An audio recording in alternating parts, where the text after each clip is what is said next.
Hello, one and all. It seems like a lot of people in the West have forgotten about Ukraine, especially after what just happened in Israel. But let me assure you, we must not forget about what happened in Ukraine. I mean, if you look at all the U.S. wars from World War II, Korea, Vietnam, the Gulf War, i.e., Desert Storm, the Iraq War, and the war in Afghanistan, we're actually not spending that much money in Ukraine. Ukraine needs our help. They need more weapons. Russia has way more manpower on its side and way more industrial capacity. We must stand with Ukraine. We must not allow Ukraine to fall. If it falls, Europe will be wide open, and we cannot have that. Volodymyr Zelensky has just been a brave man. I mean, he's standing there in Ukraine. I mean, when Biden offered him a ride out of Ukraine, he said, "The fight is here. I need ammunition, not a ride." And we need to keep sending him and his guys more ammunition and more equipment. I mean, Russia has really beefed up its efforts. They have definitely learned a lot from their mistakes, and if they conquer Ukraine, NATO will be open to them completely.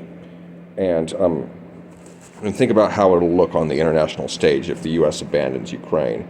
China is eyeing Taiwan. China is watching this very closely, I guarantee you.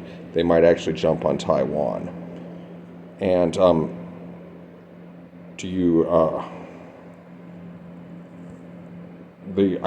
if you say, "Oh, it's not our business," well, guess what? It is all business. I'll tell you why it's all business. Because Putin put bounties on U.S. soldiers in Afghanistan. He also interfered in our elections, and that's not a lie. That's been confirmed. He helped Trump win the election. And any foreign power that interferes with our democracy, with our democratic processes, is an enemy and should be treated as such. Russia is an enemy of the United States.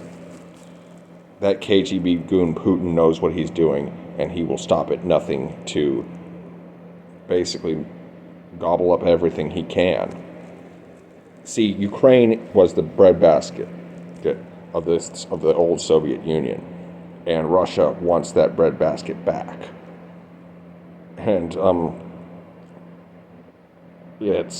we simply cannot allow this to stand. This is a golden opportunity for the U.S. and the rest of NATO to keep Russia back, because if we can supply Ukraine with enough weapons to hold the Russians back, that will be a major victory for us, and the Russian ambitions will be set back for years, if not decades. And the Ukrainians are a free people. They are tired, they are worn, but they are still fighting. But they need our help. And it's like we're paying in dollars, they're paying in blood.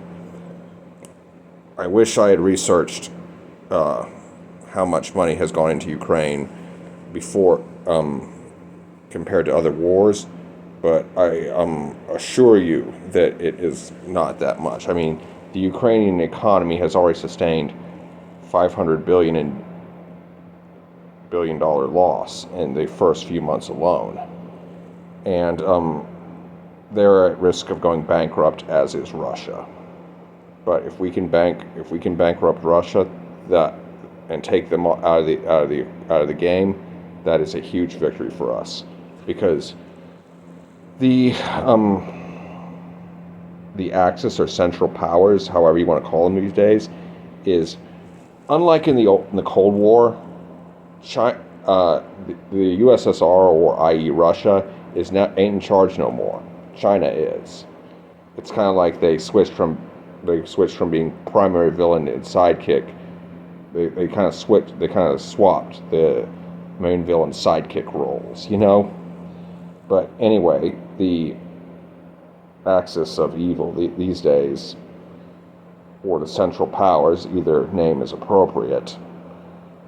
The modern Central Powers or Axis powers, whatever you want to refer to them as, consists of China, Russia, Iran, North Korea, and various Islamic terrorist groups throughout the world.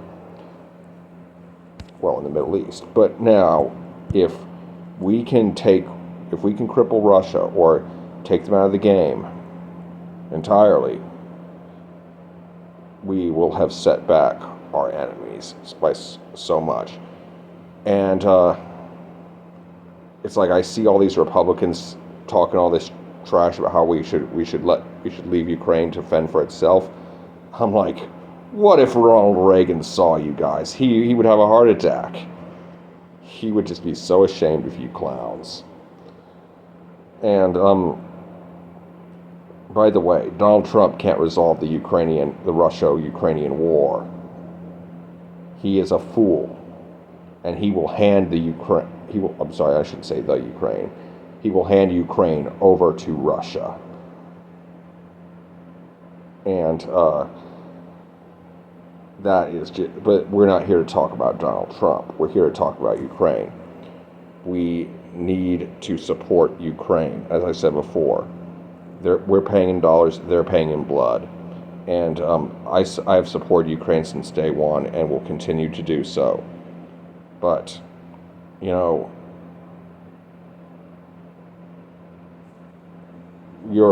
we Americans are so proud of like all the shit we've did in World War II, and people ask, why did it take so long for us to do something about Hitler? Well, this is our time to do something about guys like Putin. And I don't want us to think to ourselves, why didn't we do more for the Ukrainians a decade down the road? We should do everything we can for them. Anyway, that will conclude this video for now. Be sure to like, comment, share, and subscribe. Be good, y'all.